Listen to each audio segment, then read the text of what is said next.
It's coldly. Oh, there we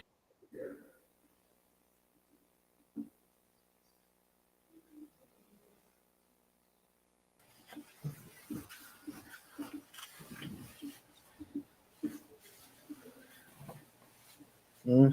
Meow. You play la. Oh. Okay, fine. So just You just see.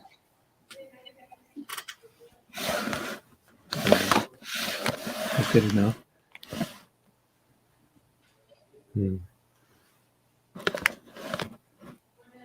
I think okay, unmute. So, Hi, Danny. Hi, Danny. Hi, Clint. Hi, Uncle Hi, Norman. Hi. Clint. Whoa. Guys, you might want to run the audio volume. Oh, it's only playing. I think we should mute our microphones, Clint. And okay. Yeah. Yeah. It's much here now. Okay.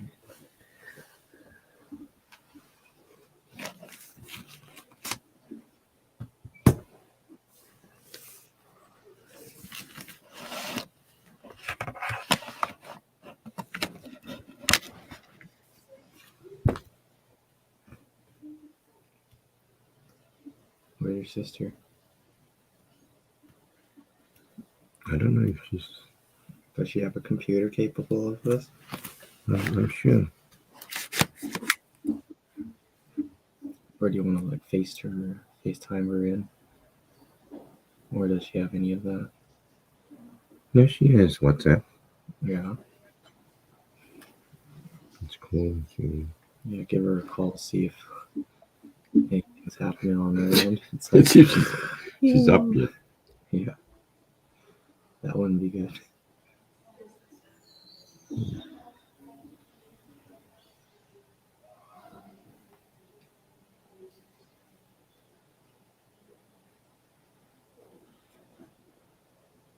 Call group.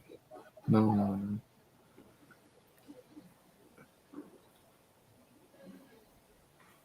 Just call her directly. On the phone.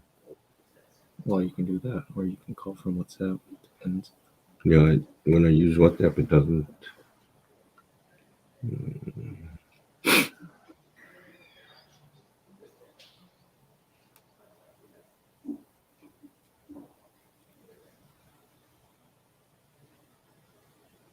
It doesn't. Or is your phone off?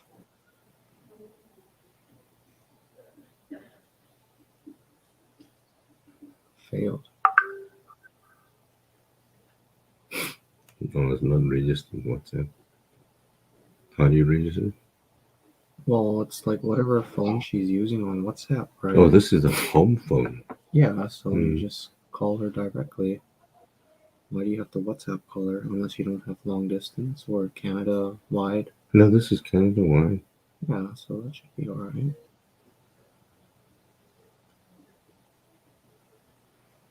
But I want to call a cell number. No, that's iPhone. Here. No, just open WhatsApp again and then we'll try and call from WhatsApp because she used was WhatsApp, right? Yeah, she.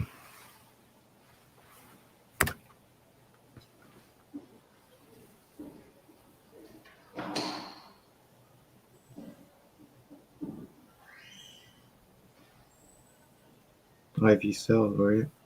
Hmm. Do you want to find this group call? Yeah, that's calling them as well. I didn't call anyone. They're calling you. Do you want No. to join? Yeah, join. Okay. Don't have to be too long.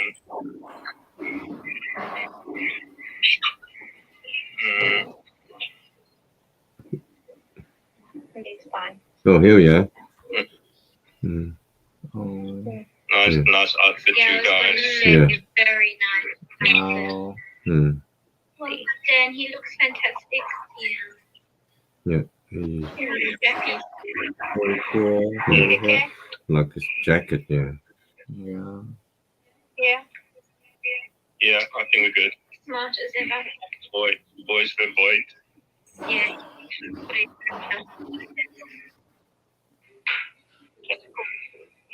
Thanks, Thanks, Daddy. Thank you. Okay. Okay. All right. Bye. Bye. We just Right there. That's back. I'll try and call TI. It seems like she wasn't on that chat. Alright, Auntie Ivy cell calling.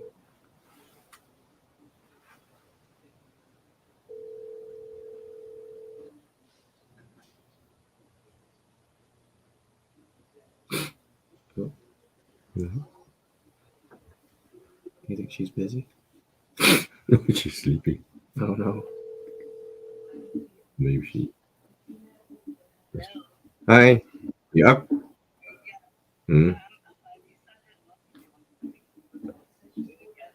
Oh. Yeah. Yeah. So yeah. So we'll still hear your thing. Yeah. Okay. Speak to you later. Bye. Yeah, she decided not to appear. Yeah, I mean, like, she's sleepy, right? Yeah. Just woke up, I guess. 3 in the morning. Yeah. Not enough time to, look Yeah, they nice. go to bed quite early. 10 o'clock.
Hi, good morning, everyone. Could I first ask for all cell phones to be please placed on silent or off before we start proceedings today? So on behalf of Suki and Danny and the whole family, I'd like to thank everyone for joining us here today in remembrance of Uncle Kevin, who we dearly miss, and to celebrate his life. After the proceedings, please can you join us for tea and refreshments outside, and that would be to the right of the chapel as you exit. Suki and Danny would like to thank everybody for all the support over the past few days, and to those who are here today, especially those from around the world and also around the country, as well as to those who are streaming in live from around the world. We'll start off with some opening thoughts from Mark, and then followed by tributes from his beloved family. Thank you.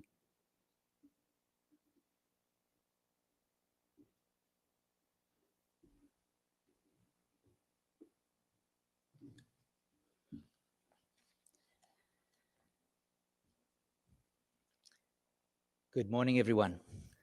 Seems strange to say good morning, but we are celebrating a life after all. So it is good in that sense. Welcome to the funeral service of Kevin Tong. We gather to remember, we gather to mourn, we gather to come to terms with the fact that he's no longer in our lives. And that's a difficult thing to do.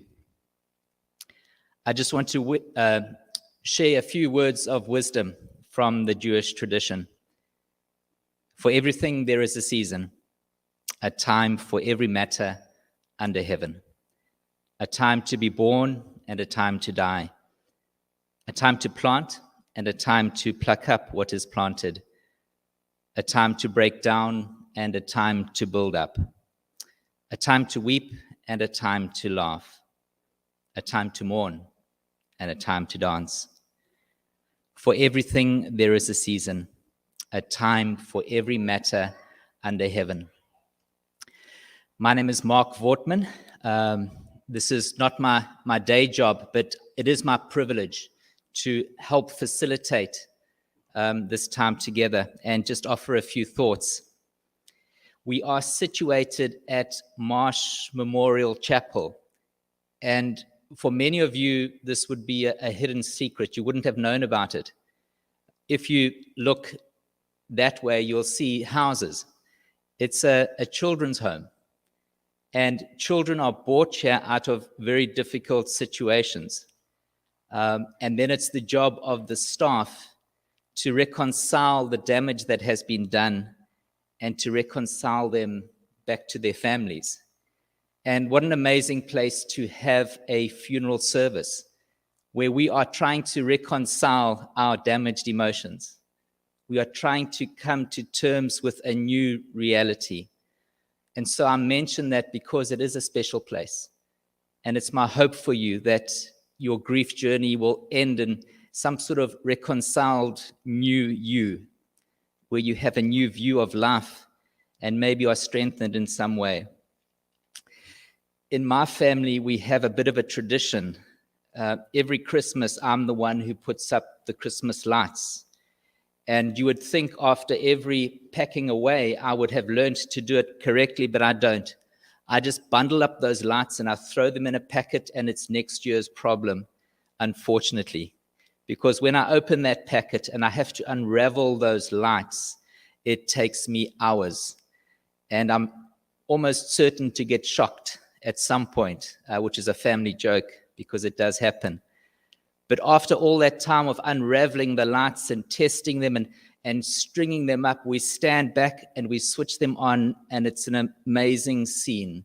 So different from that tangle that we started with. And I think our grief journey is a bit like this. At present, we are a tangle of emotions. Each of us in a different place with different thoughts, and it's up and down all the time. We might be laughing one minute and crying the next. It is my hope for all of us that in time, these emotions will unravel. We'll learn to to get used to this new reality and will stand back and see the beauty of his life and see that as an example for our lives. This is my hope for you. I hand back to Gavin, who will now introduce the tributes.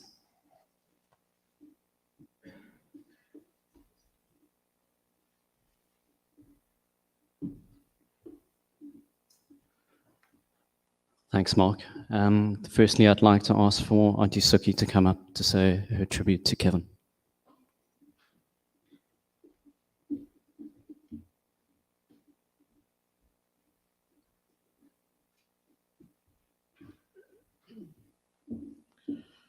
Oh, hello. Good morning, family and friends. Firstly, thank you all for the calls and messages that we've received to honor Kevin's life and to celebrate it, and to thank you for sharing in our immeasurable loss at this point. The amount of love and support that we've been showered with, both locally and abroad, gives us a measure of the impact that Kevin has had on numerous lives and not just on us as a family. Today is really a bittersweet day for me as I lay my partner in crime for more than 40 years to rest. It may be the end of his journey, his story, but his legacy lives on. But like any book, the best parts are the ones in between. The happy moments, the sad ones, the ones that are victorious, the exciting events, and the ones where we stumble and fall. All these moments create our life's tapestry. And Kevin's journey has been a very rich and vibrant one. He was a man for all seasons, and his imprint will serve as an inspiration and a gift to us all. The one word that best describes Kevin is passion. Passion for his family, friends, food, community, cars, travel, table tennis, and of course, mahjong. His love for his family was unparalleled. No effort was spared on his part to make things happen when required. 2 brothers and a sister survive him, and they will tell you that he was the glue that bound them together, ever mischievous, hardworking, and a support to them all. As a husband, he was indulgent, thoughtful, non-traditional, sensible, and very forward-thinking. It was this concept that really allowed me to pursue a career that often took me away from home, and he always took that in his stride. He looked after Danny. He actually made sure that she got to everything and did everything she needed to. He was my personal cheerleader, and when things got tough in the corporate fashion world, he was always there to encourage me on. His personal mantra was that the sun does not shine every day, and to be successful, perspective and a long view was required, and that he certainly had to remind me of very often, as patience is not one of my strong points.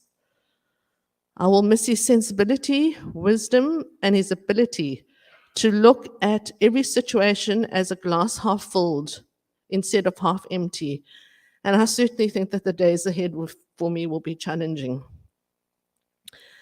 As a dad and granddad, he was a formidable force.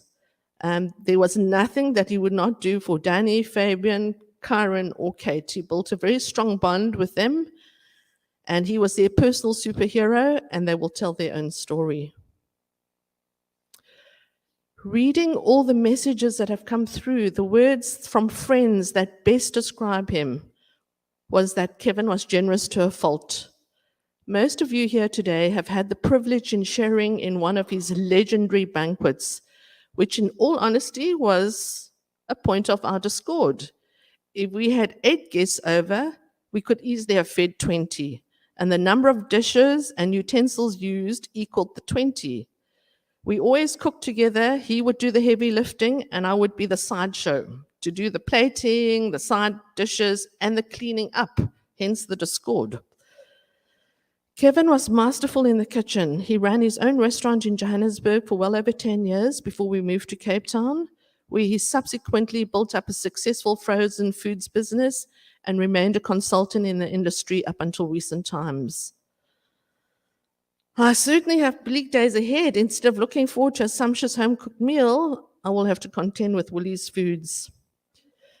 Even on the eve of his passing, in his disorientated state, he still talked about food, telling me how to make a yellow curry and how to cut sashimi. This love for food and cooking opened many doors for him, and he was celebrated as a chef, and on a number of occasions, he appeared on TV and also emceed at international food events. He used this cooking skill to serve and connect with the community, where for many years he participated in fundraisers for the Western Province Chinese Association and cooked for the Community Chess Carnival. In more recent times, when his health was not so robust, he still supported communities that cooked for underprivileged children and abused women by supplying ingredients to their organizations. Kevin was a man with a good heart, great determination, and had the courage of a fighter to go to the final round. These traits were evident when we saw him recover from Guillain-Barré some years back, a condition that leaves people mostly debilitated. But he defied the odds, even when the team of doctors said that he was in the lower 25% percentile likely to recover. He was determined to get well. He battled for 3 months in hospital. Through rehab, he had to really learn how to use all his motor skills again, to walk, to drive. But after a month, after being discharged from hospital, he cooked at a school fundraiser. Looking back, I'm in awe. Kevin also served the community in another way. He was the treasurer for the Western Province Chinese Sports Association for a number of years and was always available to do whatever needed. Kevin's love for cars is also a well-known fact. His knowledge about the subject would put a lot of experts in the shade. I mean, we always said if he wasn't a chef, he would be a car salesman, and he would have been a very good one. He had the pleasure of owning a string of sports cars ranging from Fiats, Alfas, Audis, BMWs, Porsches, and more recently the Jag F-Type. Not the most practical, but there again, we can't all be perfect. Our other great love was travel combined with food. Over the years, we were really lucky enough to travel extensively, and we could easily write up an eating guide ranging from Michelin star restaurants to cheap and cheerful street market spots, covering the breadth of the globe from east to west, north to south. Some of our most memorable eating places would be the fresh seafood platters of oysters, conchs, and whelks served in Montmartre, Paris, where on one trip we blew an entire week's budget in one meal. Hence, we had to eat crepes at the foot of the Eiffel Tower in the early morning for a whole week. We've eaten at the world-renowned Blue Elephant, one of Thailand's national treasures. We've bride on the beaches in Seychelles and Bali, had high tea at the peninsula in Hong Kong. The Temple Street Market was Kevin's go-to place for spring onion crabs. With our cousins in Hong Kong, roast goose and duck tongue on the peaks of Hong Kong. One standout place was Braza in Rio for beef ishpatadas, flame grilled. Saffron in Istanbul for Persian pilaf. And on all our travels, he always made sure that we visited the fresh markets. And if we had our own self-catering facilities, he would certainly be in his element and cook. I think one of his biggest regrets is that he really wanted to take Karen to Paris to experience fromage and croissants, and then to take Kate to Tokyo to eat omakase and sashimi. But we'll certainly try and make that happen. I think what distressed me the most over the past few months was that for someone who loved food so much, he had no appetite to eat. Yet he was still happy to prepare meals for us, especially when Karen and Kate visited over the past Easter. He made all their favorite foods, croque, sushi, sashimi, deep-fried ribs, siu mai, and tempura prawns. I can certainly say that our lives will never be quite the same again. Kevin's other interests revolved around table tennis and mahjong, where he could play a mean game. In this circle, he made good friends for life, some of whom really rallied around and helped us when Kevin was discharged from hospital, and certainly played a role in helping him recover. And for that, I thank you all. Kevin lived an extraordinary and colorful life, was always curious, enthusiastic, embracing new ideas, but maintained a deep respect for traditional Chinese values. Looking back over the years, I realized that my journey with Kevin was a unique one, filled with many wondrous moments, and I salute him. He will forever be in my heart until we meet again, and thank you once again for honoring his life here today. Thank you.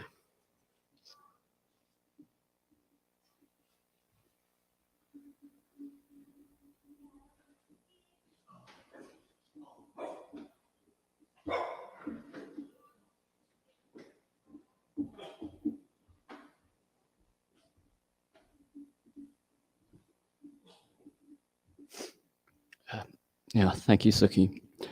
I'd like to call up Venetia Tong now, who will be saying a few words of her own and also speaking on behalf of Auntie Ivy Kumar, Uncle Kevin's eldest sister from Toronto.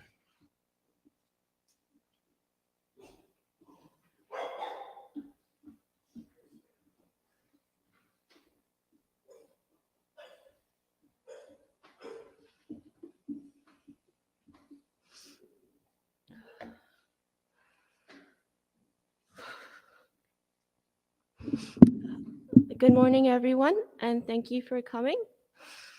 My name is Venetia Tong, and I am one of the Uncle Kevin's nieces.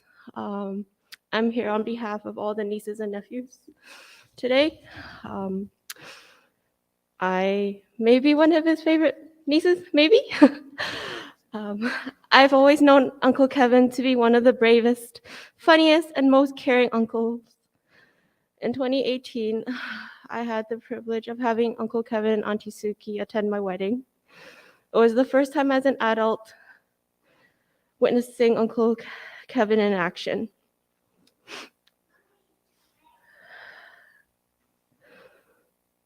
Sorry. He was quick to step up and help with any tasks needed. He made sure everyone was always taken care of. Without him, my wedding would not have gone so smoothly. I am thankful that having a wedding made it possible for everyone, most importantly, all the Tong siblings, to reunite after many years apart. But little did each of us know, it would be the last that all four of them got to see each other in person. It was heart-wrenching to see Uncle Kevin's health decline. Every time I heard Uncle Kevin wasn't well for my dad, I would always find the opportunity to video chat with him.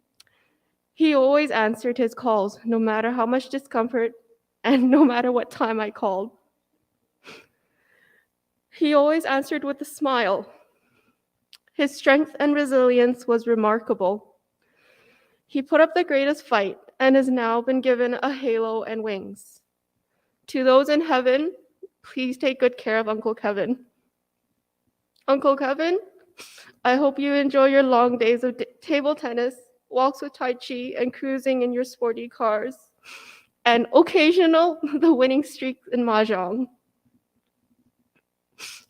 Every one of us in the family will try to make you proud as you watch over us.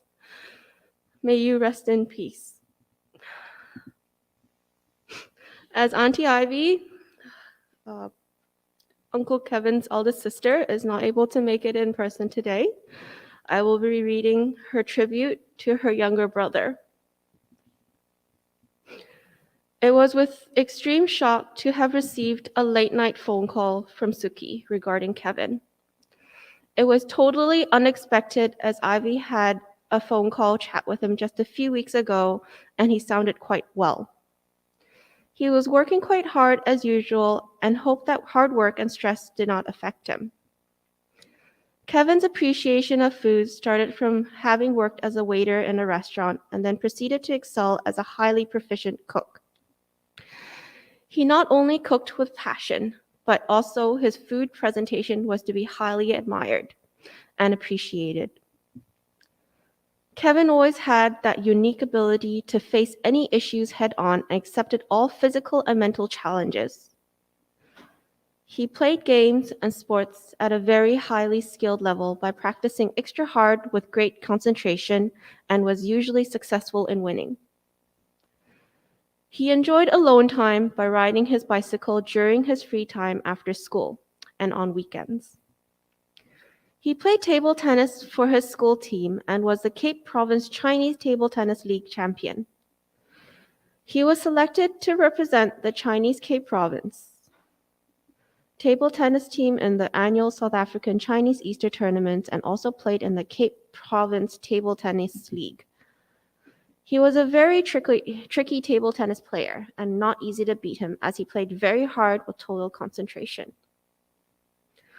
Not many people were aware that Kevin was also a very best and highly skilled at yo-yo during the yo-yo craze. He could perform so many difficult tricks that many others could not, and it was just a joy to watch him. His passion for cars started at a young age when he purchased his first two-door sports car and later added many other exotic sport cars to his garage. He appreciated only the best sports cars and enjoyed taking the car on those beautiful Cape Town drives with a great view of the ocean and mountains. Kevin had an acquired inborn kind heart, always thinking of others, liked to entertain all guests, enjoyed tasting food from all countries, always perfecting his cooking skills, proudly displayed his food presentation to a high degree, and most of all, he thoroughly cherished all that life had to offer him. Kevin and Suki formed a tremendous super team together, supported and complemented each other with their professionalism in whatever they attempted to do. The team split occurred way too soon, with so many future endeavors still to be accomplished. Kevin's achievements have been greatly appreciated by all who had the opportunity to meet him. He will not be forgotten, and well done, Kevin. Rest in peace. Thank you.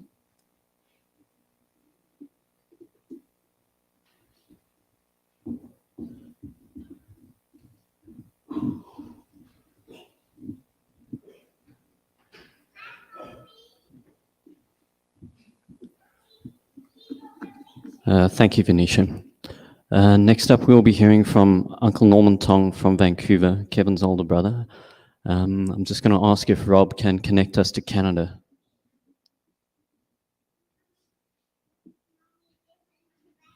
Tribute from Norman, Kevin's older brother. This is a tribute to my beloved brother Kevin, who so unexpectedly and prematurely left us and is now flying high with the angels above to be with our mum and dad. I have lost a great brother. I will try to be brief as possible, as there will be many tributes to Kevin. I remember his first journey with Sylvia when I chauffeured them to the matric dance. I knew instantly that she will be his forever soulmate, wife, and best friend. Unfortunately, I am unable to be here today to send you on your journey to heaven. My two daughters, Venetia and Kaylin, will be there on my behalf. We will all miss his special sense of humor and his exceptional self-taught cooking skills. He was a kind and generous person and has been donating food to many underprivileged children. The last time I saw him was when he flew all the way to Canada to be at Venetia's wedding. He was such a great help preparing all the delicious dishes for my guests. I would not have managed without him. It was unfortunate that he was stricken by so many complex medical problems, but with his fighting spirit, he survived the odds and was able to miraculously recover from a very complex heart surgery performed by a well-known cardiac surgeon from Cape Town. Kevin enjoyed life to the full, especially all the good food and all his travels and driving his fast cars.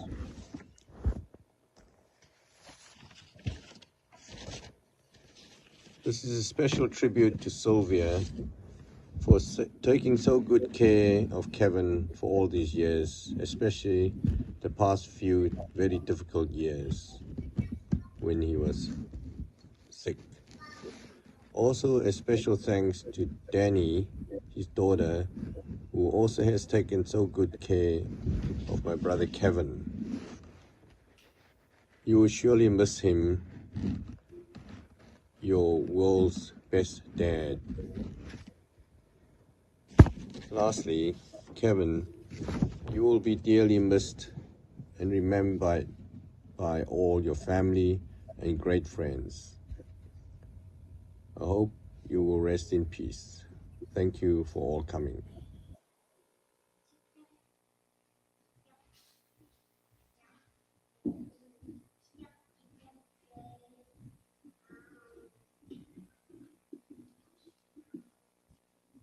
Thank you, Uncle Norman. Next, we'll be hearing from Uncle Edward Tong from Sydney, Kevin's younger brother. And again, if I can just ask Rob to connect us through to Australia, please. Hi everyone, my name is Edward. I'm Kevin's youngest brother. I thank you all for coming to farewell Kevin. The family is most grateful, and I'm sure Kevin is smiling to have such great friends and colleagues sending off to his next life. We have lost a man who can only be described as generous, thoughtful, flamboyant, honest, true to his beliefs, funny and witty, and also very kind.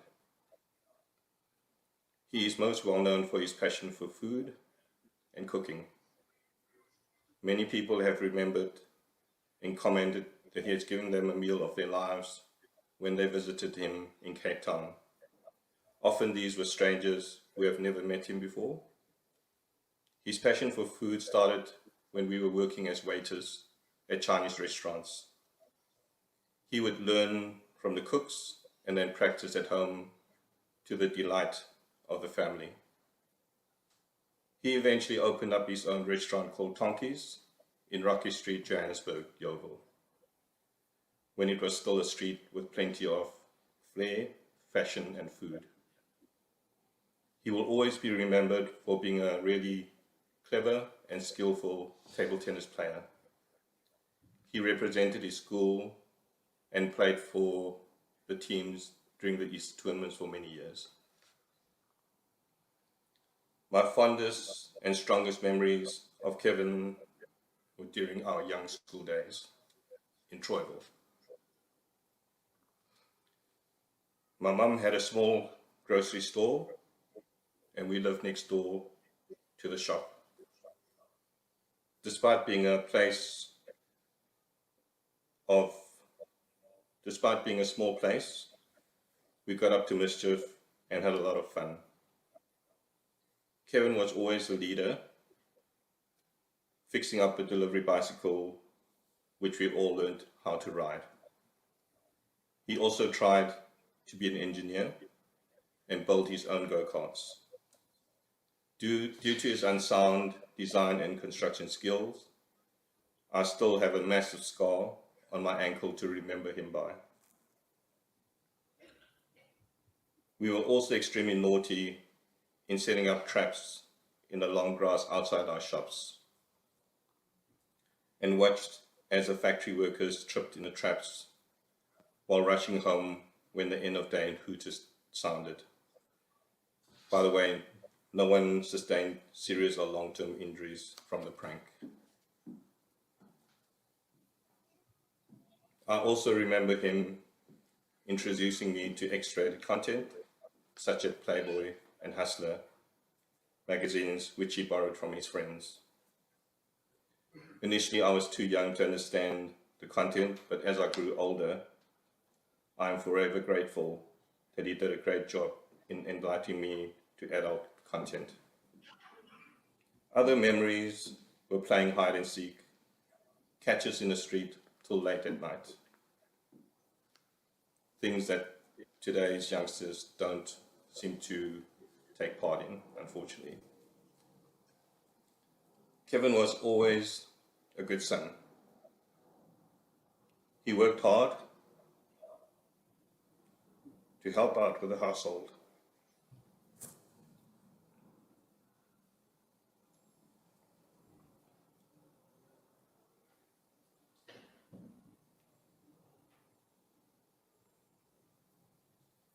He bought our first TV when television was introduced to South Africa. It was a state-of-the-art Sony 48-inch Actron model, but just the best TV for that era.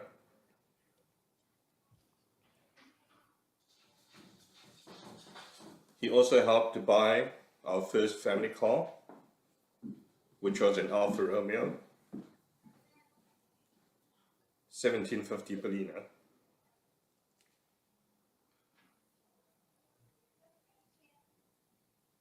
Again, a very fancy car for the time.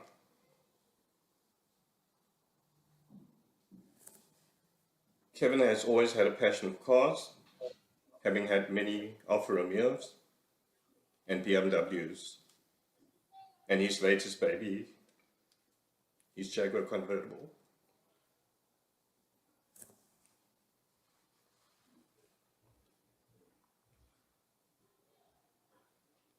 Kevin,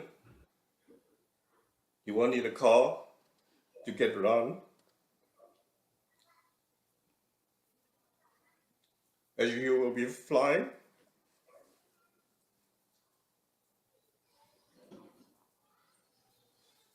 With your wings.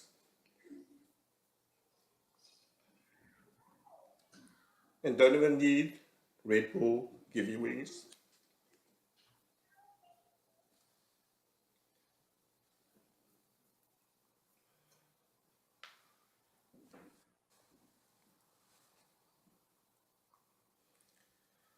It's comforting to know you are now with Mum and Dad and our little sister Anne and all the lovely pets we had. Although you have left us in body,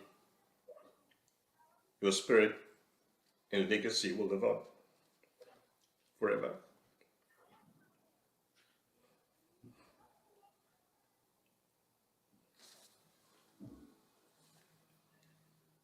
Farewell, my brother, and rest in peace. Thank you.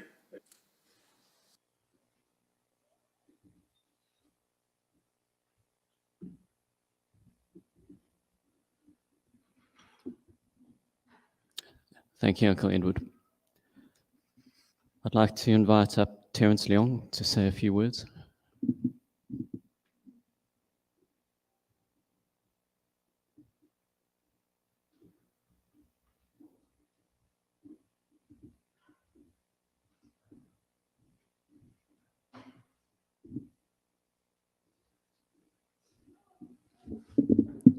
Hi, everyone. I'm Terence. I'm Uncle Kevin's nephew, or as I used to call him, Jung Jung. I just wanted to share some of my memories of Uncle Kevin. Some of my earliest memories is when he used to pick myself and Danny up from school and drop us off at our papa's place. Back then, I always thought of Uncle Kevin as the coolest uncle because he used to drive really cool cars. And he had a sunroof that he let Danny and I kind of stick our heads up over the top of. And that's something I'll always remember about him. Sometimes before going back to Papa's place, he'd take us to his restaurant, Tong in Rocky Street. And he'd treat us to deep fried prawns and prawn chips. And it was always a real treat to stop by at the restaurant. It was always something to look forward to stay over at Danny's place with Uncle Kevin and Auntie Suki, because I know Uncle Kevin would cook a really wonderful dinner and he'd be a great host.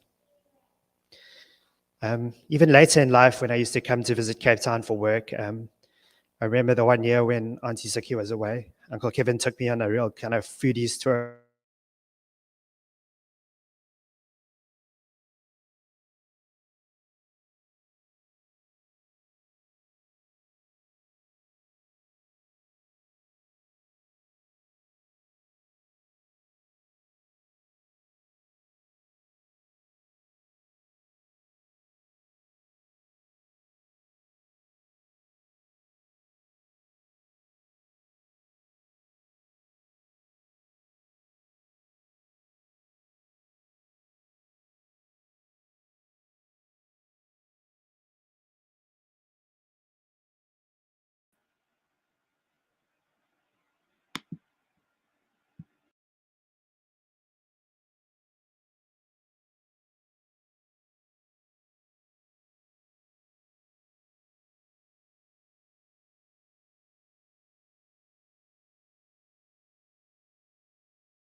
Clive and I are so shocked and devastated to hear of Kevin's passing.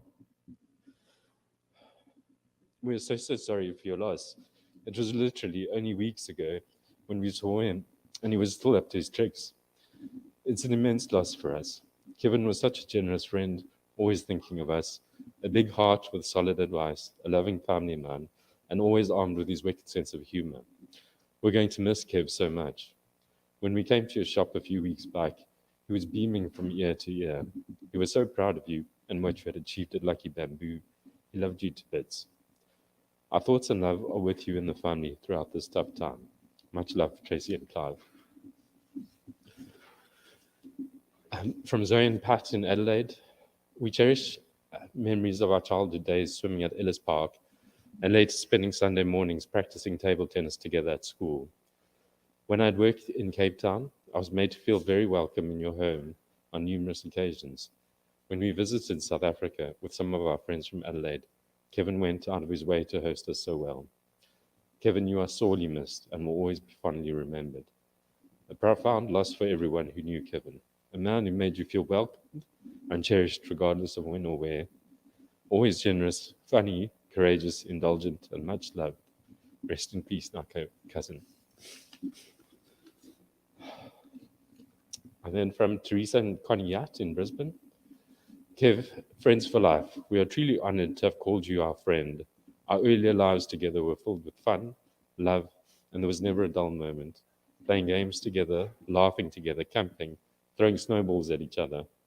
We were honored to have been part of your wedding celebrations as one of your groomsmen and bridesmaids. Even though we were separated by many miles and many years, we still connected as we grew older, as though time had not passed.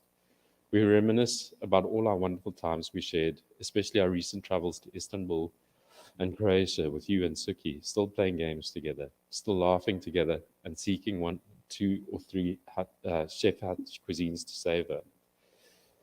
Kev, you were all about quality, evidenced by your trip to the Gold Coast, where you sought the best and freshest seafood, and also the odd lovely meat made. Food is you, delicious carpaccio, sushi, sashimi, soup de pêche, and of course Cantonese cuisine. You are our chef of 3 huts. Thank you for all our memories. You'll always be remembered.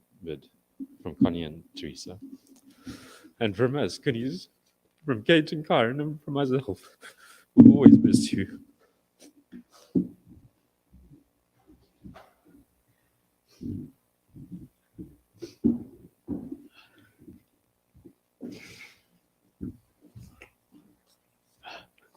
Thanks, Fabes. Yeah, and lastly, I'd like to invite up Danny to come up and speak about her dad.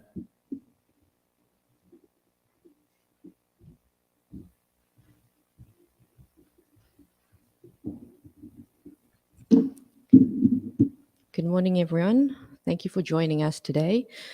to celebrate the life of my dad.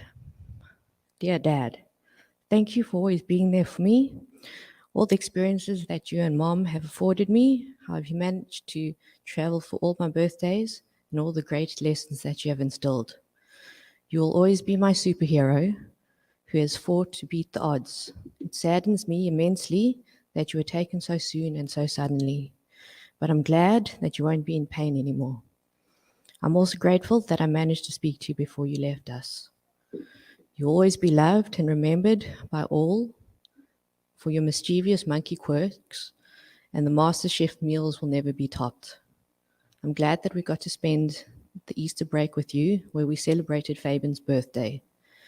The kids will always remember the mahjong games that you played with them and the cheat sheets you wrote out. And of course, a fond memory will always be the time where you shared your love of cars with them and you took them for a spin in your Jag. Kate and Karen says your car goes vroom. I will always remember all the wimpy breakfasts that we used to share when I was a little kid. In fact, Mom and I still went during this week to have breakfast, and we ordered a favorite meal for you as well. I'll also not forget how you used to race me to school down Louis Boerter, competing with all the taxis to get me to school not on time, in your blue little mini loaf, which you also let me drive when I was only 6 years old. In high school, you used to wait for me and rush me to extramurals and drop off kit when I had left it at home. Thank you for that. To all the projects you helped me with when I was completing my industrial design course, how you used to rush to the hardware store to find supplies, and of course, you always helped me unpick my super glued fingers that I got stuck to many projects. You'll always be truly missed, but never forgotten, and I promise to keep persevering to master your gourmet meals. Don't worry, I haven't forgotten about the conversation we had when you were in hospital and all the music requests that you had for your final celebration. Love you lots, Dad. Thank you for all the wonderful memories, and I will always cherish them, and may you rest in peace.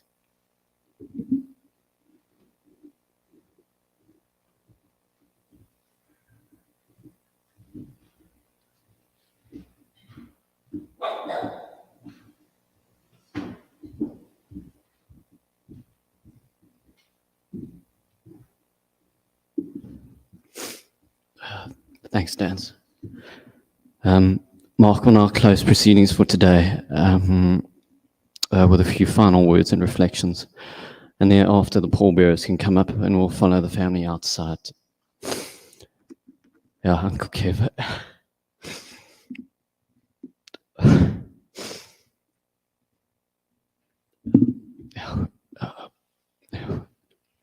We love you, we miss you.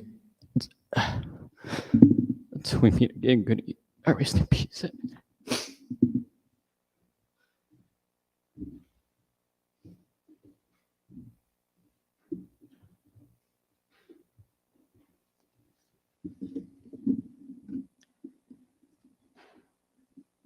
Having never met him, I got a sense of who he was through your words.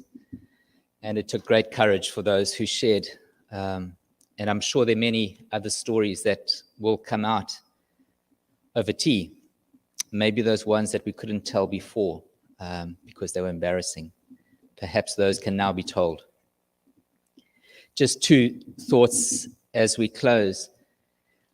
My dad is German, and in his tradition, we would have to sit and listen to scripture.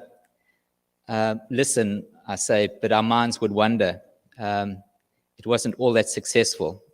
But I do remember one evening he read Psalm 91, and the first verse was, "He who dwells in the secret place shall abide under the shadow of the Creator." And as soon as I heard this secret place, my mind as a little boy just raced. What was the secret place that I could go to? And as a youngster, I actually had a secret place. It was the treehouse, where I could get away from my two older brothers who wanted to punch me. and my younger sister who wanted to play dolls. I could go to the treehouse and be a pirate on the high sea or the king of the castle. And after an hour, I came out of there with the strength to go play dollies. As I grew into a teenager, that place was the roof of our house, where I'd go sit and have intense thoughts about that girl who doesn't like me, or what I'm going to do next year in sport. As I became a young adult, that secret place became my belief system, became my support system, became what motivated me to do things in life, to get up and do things, the meaning in my life. And through the years, that has changed. Through the years, my relationship network has changed. But what has not changed is that secret place that I have developed gives me strength in difficult times. We can wonder about Kevin's secret place, and perhaps we can even guess at what it was. But a good indication is to see the actions of people, how they live out their beliefs, and who they turn to when things are difficult. The meaning that gets them up in the morning and motivated. And perhaps we can reflect on that. And at this time where we think of death, we can think of life and what helps us to live, what helps us get up in the morning on a difficult day and truly live. The second thought I have is also about life. I'm a dad of a 4-year-old girl and a 7.5-year-old boy, Blake and Charlotte, or Charlie. And when I became a dad, I thought it would be my role to teach them how to live in a meaningful, happy way. I thought that would be my primary role. But the truth is that they have become my teachers. They can be having a fight, as siblings do. Blake throwing Charlotte's cookie in the toilet, and Charlotte switching the TV off while Blake's trying to watch something, and it's all out war. But the next moment, they are just playing together. That dispute is forgotten. And they are playing and imagining and just being present with each other.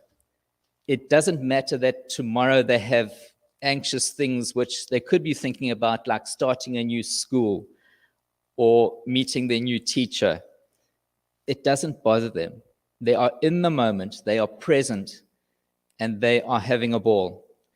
And I wonder if perhaps we can learn something from that. Being present, being in the moment, and experiencing it for what it is rather than denying it. I can stand here today and tell you about the taxi who cut me off at the robot. And I could tell you about the busy week that's going to cause me anxiety tomorrow. But what they have taught me is to be in this moment for what it is and to experience it. And I wonder what Kevin might say about that. It seems from how he lived that he was a person who lived in the present for all that it was worth. My son, when he was learning to read, I would drive and I'd read the signs and he would repeat them. We're driving through Sea Point and I read Life Church, and I hear from the back, "Daddy, what is life?" And I took a deep breath and I thought to myself, Blake, I can do fruit. What is an apple? Absolutely fine. But what is life? I couldn't answer him. But it stuck with me and I distracted him by taking him for an ice cream. But the idea of what is life and how do we evaluate what a good life was? Do we look at a person's number of years they lived? 65 years. And do we evaluate it like that? So somebody who lived 99 had a good life. But what about the 21-year-old who passed away? We can't use numbers.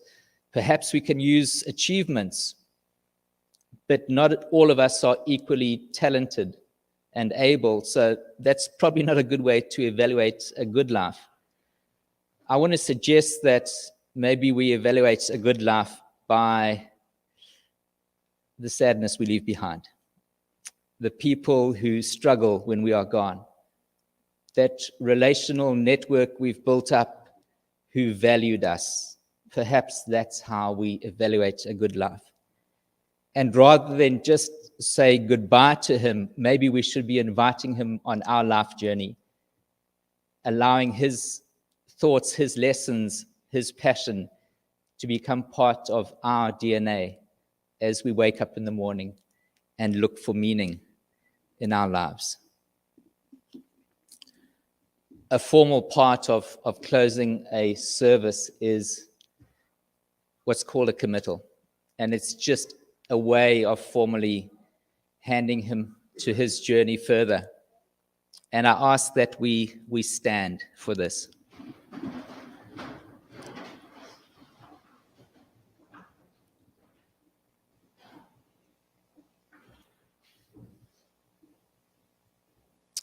We have but a short time to live. Like a flower, we blossom and then wither. Like a shadow, we flee and never stay. In the midst of life, we are in death. We entrust Kevin to rest in our hearts, knowing that his memory is a constant companion to our grief journey further. We release him, trusting that peace will ultimately enter our being. And as we mourn, as we remember, as we live and grieve, we honor Kevin by living lives of meaning, worth, passion, and love. May God bless you and keep you and make his face shine upon you and give you peace. Can I ask the pallbearers to come forward, please?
Be sure all that glitters is gold, and she's buying the stairway to heaven.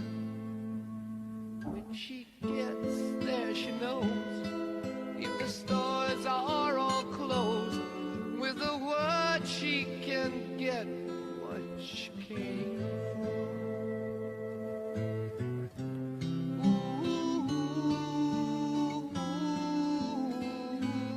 And she's buying a stairway to heaven.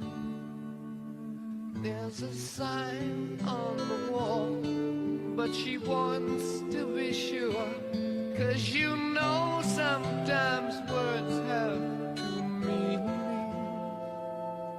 In a tree by the brook, there's a songbird who sings. Sometimes all of our thoughts are misgiven.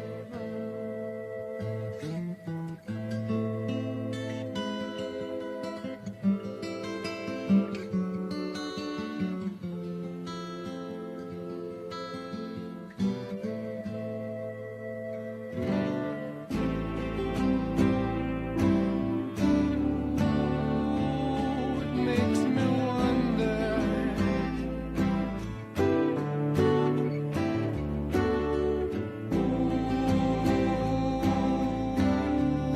Makes me wonder.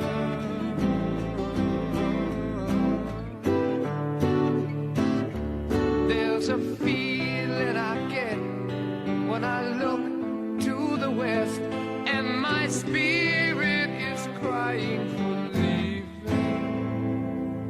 In my thoughts I have seen rings of smoke through the trees, and the voices of those who stand up here.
case you don't